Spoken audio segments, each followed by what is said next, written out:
don't even know what day it is. It's Sunday morning. I'm in the workshop now. I'm looking for the barrier tape we used for fencing off when we did the tyre compaction test day for stop people falling in the holes. Something on my lens which is really annoying. Getting some cable ties because we've got some banners. We've got to find a bag big enough to fit the Starlink in, and maybe the Jackery box to power it, just so it makes it easy that we don't have to run cables off the generator. I suppose the Wi-Fi reach is quite far, so maybe I'll do a take and inverter and put it in one of the tractor cabs that's going to be static. Don't know. Get that. Photographers coming for one of the magazines. I haven't got a clue which one. Totally forgotten. But they wanted to take some pictures on the farm. That lens is terrible. Sorry. They wanted to take some pictures on the farm this morning. Then Mum's doing a roast dinner. Get that. Get the train at 2 o'clock. Be in London for 4. Get to GB News for just before 5 to do something on GB News. Then from GB News, go to the hotel, drop me bags in the Starlink, do an interview with the press from France, French press, which is a bit random. And then the chaos of tomorrow will ensue. So I'm just find this tape now. Not in the weighbridge. Morgan thinks it's in the cab of the tractor that's on the front of the drill, so we'll go and check that. But I just, when you feel like you've got loads of things you've got to remember, because we've got to have wristbands as well. So we're going to have an area that only allows the speakers in, and we have another area that will only allow the press in, and then it's so that we can distinguish them between each other. We've got wristbands to give them, otherwise everyone is going to be wanting to be in the wrong place or blagging away in the wrong place and causing chaos. A lot of people don't understand what business property relief is and agricultural property relief is, and are saying that everyone else has to pay inheritance tax. Why should farmers be different? Well, that's completely false. Only 3.6% of the population pay inheritance tax. But with this new rules that are coming out now, it would mean, I would say, 98% of farmers would. So 3.6 to 98. Bit of discrimination going on there, isn't there? And it's all because the tools we need to grow your food are so expensive. Sorry, that segment then was designed, that was something for putting on social media, so it's not designed for people watching this video because you understand the costs in farming. But Morgan reckoned, oh no, I'm in the wrong tractor, aren't I? He said it was in the cab of DXL. This is DN, isn't it?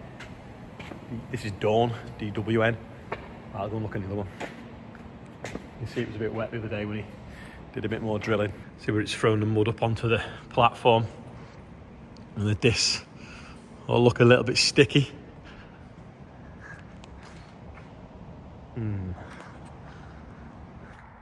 While I've been out and about on Friday, done a lot more chipping. There's not a massive pile because Jenkinsons and Vilfers have been collecting it. Big lump there actually, but they've sort of like harvested all this back and all that back because the pile was pretty big. I think Dave's in tomorrow and he's going to do a lot more, and I think he's going to smash it all week and get it down to a manageable level. It won't be that long until it's the tractor run, which fingers crossed 22nd of December. It's amazingly, the police can close roads for us in London, but they can't in Liverpool. But I think that's because they're classing it as a protest. So maybe the one in December should be a protest and we might get the police back on board with us. Who knows? Apologies if it's your birthday today and you're not on here. I've done it very early because I've got a train to catch. But Mark Evans is 62, Kareen is 60, Tom Peacock, otherwise known as Peaky, is on there as well. We're at £80,259. But yeah, I got the cable ties, could not find the barrier tape. It wasn't in the tractor they thought it was. Can't find it in the weighbridge, can't find it anywhere. So we might just have to do without it or use baler twine. The problem with baler twine is we've got to take a penknife. You don't want to be carrying a knife around London because you will be arrested for it. So if anyone is coming to the march tomorrow, remember, on Tuesday, remember that you're in London, you're in the big city, you've got no net wrap to open, you've got no bales of string, you've got no muck spreaders to clean off, you've got no fuses to change, or anything else that you might use a penknife for. So empty your pockets, because they also don't need shear bolts. Random 13mm bolts that block the washing machine as well. So just remember that. But if we can find a plastic take, it's easier because we just keep snapping it rather than cutting it. It's surprising how big you need a suitcase to be to fit a Starlink in. So I'll try and fit everything else in around it. Don't think I can take that. I think it's going to be too heavy and damage it. And also, we have got a generator going. Right, Starlink hoodie because it's going to be cold. Some spare hats, tripods, banners, cable ties, pair of scissors to cut the cable ties. I think we're getting there now. On our way, well, I'm on my way to the station. Charlotte's dropping me off. James has come to wave me off. He's getting the train tomorrow. Looks like a steam train now, doesn't it, with the chimneys there.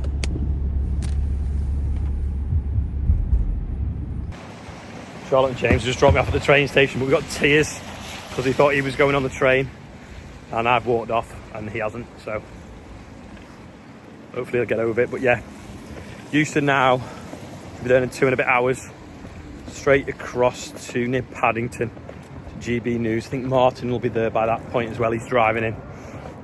Got this big case to drop off. I might drop that at the Farmers Club because that's full of equipment for tomorrow, for Tuesday. And I've got a backpack, all my clothes in. So yeah, next stop, London. Aviation update.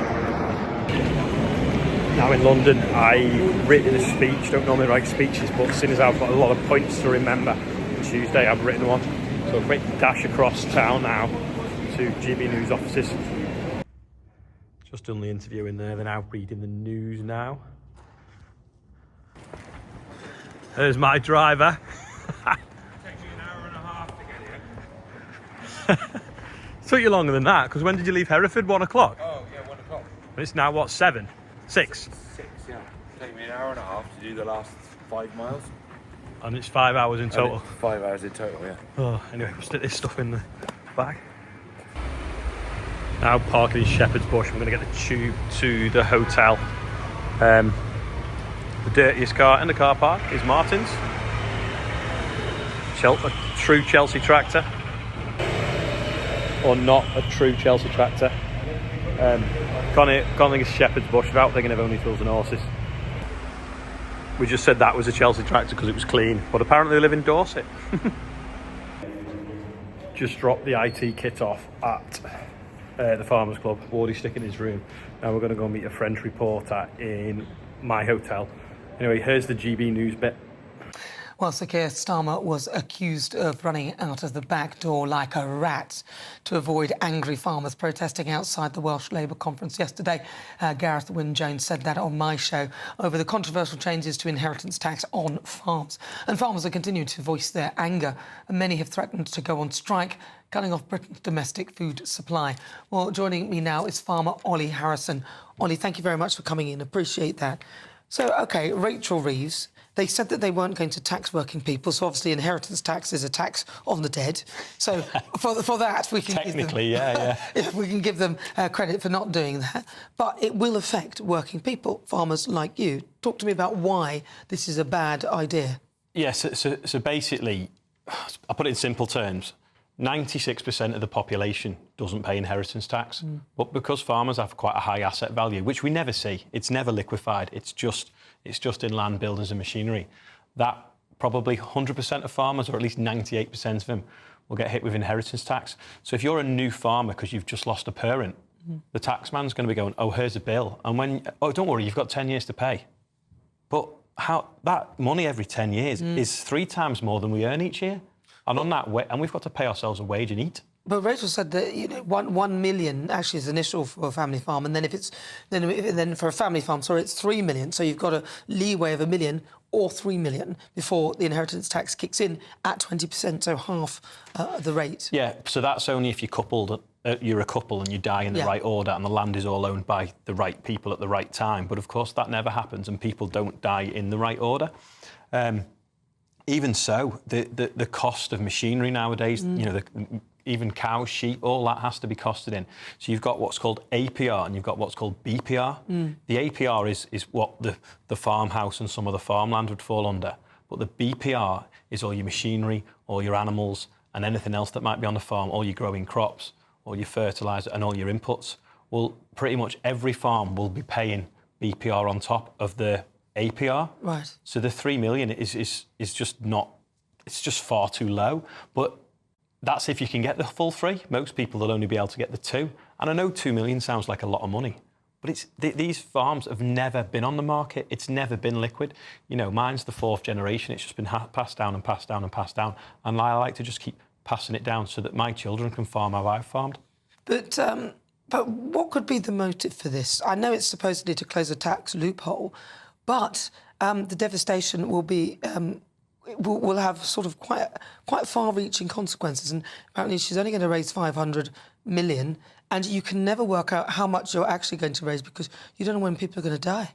No, that's the ludicrous thing. You know, they're attacking the bottom of the food chain, not the top where the money is, and saying, oh, it's to catch out rich people investing in land. They probably still would, because 20% is still cheaper than a capital gain tax of 24 or whatever else it would be, passed through different ways. But it's going to damage the food industry because these people are buying farmland. It is being used to farm, you know. There is growing food for us to eat. But what will happen now is because farming, there's no profits in it to be able to pay any of these taxes, no matter who owns it. It will be bought by corporations that want a carbon offset or want to plant trees. Well, we can't eat trees. Do you think, well, we can eat trees, but they have to be growing something... A bit chewy. Something that's, yeah. But if you're going for the bark, that's not the best bit. But if they're growing something that's edible, then that's useful. But then that's called farming. So why would you get rid of that? Yeah, you know, and obviously trees, you know, what apples, how many tons of apples would you get per acre compared to wheat?